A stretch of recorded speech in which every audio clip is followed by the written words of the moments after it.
Das Wort hat jetzt für die EFD-Fraktion Herr. On behalf of the EFD, Mr. Farage. Well, Mr Van Rompuy, when you first appeared here in what proved to be a rather expensive speech, I said you'd be the quiet assassin of nation-state democracy.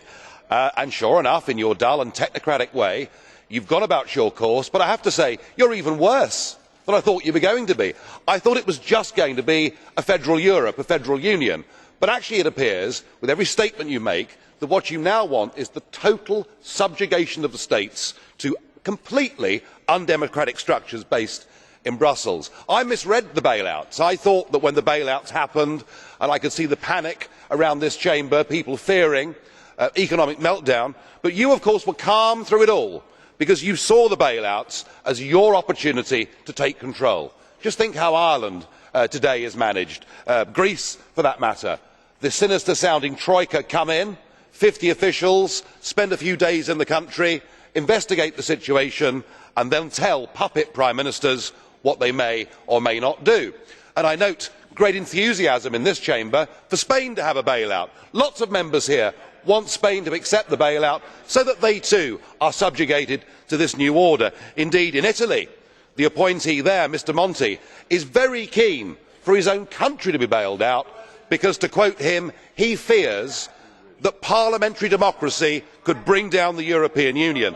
So I think it is pretty clear that your next phase is for those that have not been bailed out and may not need to be bailed out. You now want them to sign guarantees, budget guarantees, and to have the power to strike down national budgets after they have been through parliaments. I have to say, I feel that the Eurozone is now in a very dark place, economically, socially, politically, and I fear that the countries trapped inside it, in that prison, will be there for many years to come. So it is odd against this backdrop that the Nobel Peace Prize has been awarded to the European Union.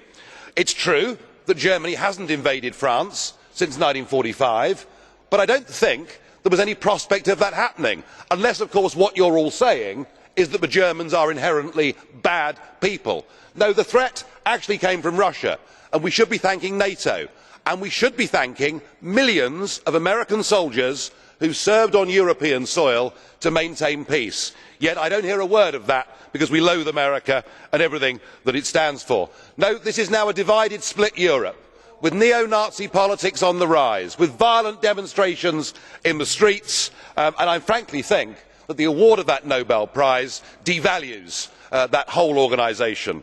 Well, it is not all bad news, because in Britain the opinion polls are clear that a clear settled majority of Brits now want to leave this union, leaving David Cameron as piggy in the middle, trying to pretend to be a Eurosceptic when he comes over here, going back home and claiming victories, but he is stuck. And I predict one thing, big political change is coming in Britain because he is losing the support of millions of his own voters. Thank you. Das Wort hat jetzt für I know on behalf